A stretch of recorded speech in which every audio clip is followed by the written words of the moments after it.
আসসালামু আলাইকুম। শুনলাম তামিম ইকবাল নাকি মানে বিসিবির সভাপতি হয়ে গেছে, তাও আবার বিনা প্রতিদ্বন্দ্বিতায়। ৭৪ ভোটের মধ্যে ৭৩ ভোট পাইছে। এখন আমার প্রশ্ন হলো, এই একটা ভোট কে দেয় নাই?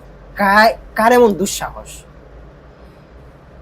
মানে কে সেই ব্যক্তি? আমি তারে দেখতে চাই, জানতে চাই ভাই, আমি তারে দেখতে চাই, সে আমার আইডল হয়ে যাবে তাই।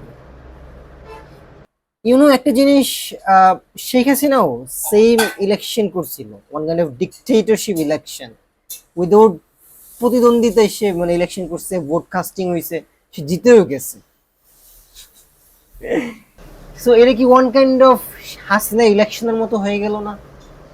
মায়ের দোয়া ক্রিকেট বোর্ডের জন্য। মানে ক্রিকেট নিয়ে আমার এত বেশি নলেজ নাই, আমি কোনো কিছু জানিও না, বাট এগুলো দেখে জাস্ট হতাশ হইতেছি। এগুলো সার্কাসম ছাড়া আর কোনো কিছুই না। মানে পুরো ক্রিকেট বোর্ডটা মানে মানে রাজনৈতিক ভিত্তি দিয়ে সবাই বোরাই ফেলছে। বিএনপি মানে ইউজুয়ালি বিএনপির সবাই এখানে আছে, বিএনপির মন্ত্রীর ছেলে, এমপির ছেলে, সবাই আছে। মায়ের দো ক্রিকেট বোর্ড হয়ে গেছে, বাবার দো ক্রিকেট বোর্ড হয়ে গেছে। এগুলো যে মানে কি শুরু করছে সেটা আল্লাহ ভালো জানে।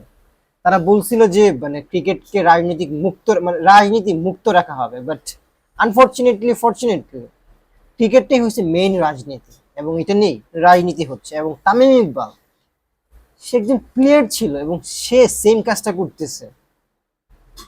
Wow, wow, nice and pretty good. And বাংলাদেশের ক্রিকেট বোর্ড নিয়ে আর কোনো এক্সপেকটেশন রাখিয়েন না ভাই। জাহান্নামে যাক, হু কেয়ার্স? আপনি আপনার লাইফ নিয়ে বিজি থাকেন, আপনি আপনার লাইফে ফোকাস করেন, এটাই দিন শেষে কাজে দিবে। সো এগুলো বাদ দিয়ে নিজের চরকায় তেল দেন। ক্রিকেট বোর্ডে কি হইলো না হলো এগুলো দেখে কোনো লাভ নাই ভাই, জাস্ট টাইম ওয়েস্ট করা ছাড়া আর কোনো কিছুই না। সো টেক কেয়ার, আল্লাহ হাফেজ, হ্যাভ এ গুড ডে।